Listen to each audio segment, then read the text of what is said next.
আসসালামু আলাইকুম বন্ধুরা, ঈদ মোবারক। সবাই কেমন আছেন? আজকে বাবার বাড়িতে আসছি বন্ধুরা। দেখেন কত সুন্দর দুল দুল ধরে আছে, আবার চিচিঙ্গা, কত সুন্দর চিচিঙ্গা দুল দুল বাড়ির এই সাইডে ধরে আছে। এটা আমার বাড়ি, বিশাল বড় বাড়ি আমাদের বন্ধুরা। এই যে উঠানোর জন্য ধান শুকালে, এই যে দেখেন আর ফুলের বাগান আছে, গোলাপ ফুল আর অনেক কিছু আছে, দেখাবো আপনাদেরকে। একদম তরতাজা টাটকা, কি সুন্দর ফুল। দেখেন বন্ধুরা, ফুলের দিকে তাকালেই মনটা সবারই যেন যদি খারাপ থাকে হাজার তা ভালো হয়ে যায়। ফুল হলো পবিত্র জিনিস, ভালোবাসার জিনিস। ফুলের দিকে তাকালে মনে দুঃখ কষ্ট মানুষ ভুলে যায়। আমার এত ভালো লাগতেছে ফুলগুলো দেখি বন্ধুরা, কি বলবো। ফুলের দিকে তাকালে মনে হয় স্বপ্নের জগতে হারিয়ে যায়। ফুল দেখতে এত ভালো লাগে, ফুল দেখলে মন ভালো হয়ে যায়, মনে কোনো দুঃখ থাকে না, কষ্ট থাকে না। ফুল আমার খুব পছন্দ। এদিকে আবার বন্ধুরা এই যে রান্না করতেছে ভাবি মাটির চুলায়।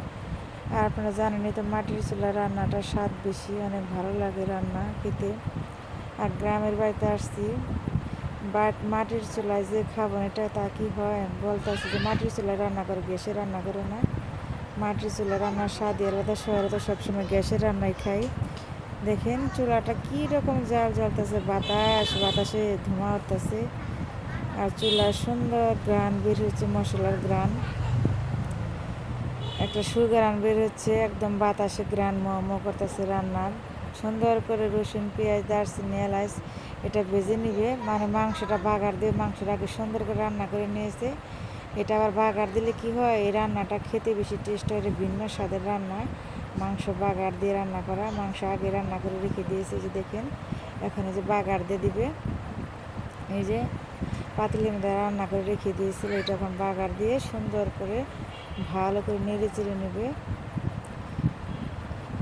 সুন্দর করে নেড়ে চেড়ে নেবে। এই যে আবার পাশে দেখেন বন্ধুরা, এই যে এখানে আবার এই যে গাছ আছে, পেয়ারা গাছ, এখানে আবার দুলদুল গাছ বুনছে। আর ওই পাশের মানে বাড়ির এই সাইডে আমাদের বিশাল বড় বাড়ি বন্ধুরা, বিশাল বড় জায়গা। এই যে আবারও সুন্দর করে নেড়ে চেড়ে নেবে, জানিস বাগারটা সম্পূর্ণ মশলাটা জানি মাংসের গায়ে ঢুকে, মানে মাংসের গায়ে ঢুকলে খেতে বেশি টেস্ট হয়। আবার এই পিছনে দেখেন বন্ধুরা কাঁঠাল গাছ হয়ে আছে, কত সুন্দর দেখতে, অনেক ভালো লাগতেছে। আছে এই যে পাতা, ভর্তা পাতা খাওয়া যায়, পাতাগুলো আছে, দুধ কচুর পাতা বলে এটাকে বন্ধুরা। আপনারা কে কে এরকম পাতা বাটা খেতে পছন্দ করেন? আমরা তো গ্রামের দুধ কচু পাতা বলি। এই যে মাংসটা প্রায় হয়ে গেছে শেষের দিকে বন্ধুরা। যদি ভিডিওটা ভালো লাগে বন্ধুরা, লাইক কমেন্ট করবা, সাবস্ক্রাইব করবা, পাশে থাকবা। তোমাদের জন্য দোয়া ও ভালোবাসা রইল। সবাই ভালো থাকবে, সুস্থ থাকবে। আল্লাহ হাফেজ। আল্লাহ পাক যেন সবাইকে ভালো রাখে। দেখো বন্ধুরা কি সুন্দর জাল জ্বলতেছে, একদম দেখো আগুনে একদম হা হা হা করতেছে। খুবই ভালো লাগতেছে বন্ধুরা আমার কাছে দেখতে। তোমাদের কাছে কেমন লাগতেছে জানি না। মাটির চুলায় রান্না আমার কাছে খুব ভালো লাগে, খেতেও ভালো লাগে, দেখতেও অনেক সুন্দর। আল্লাহ হাফেজ বন্ধুরা, ভালো থাকবেন।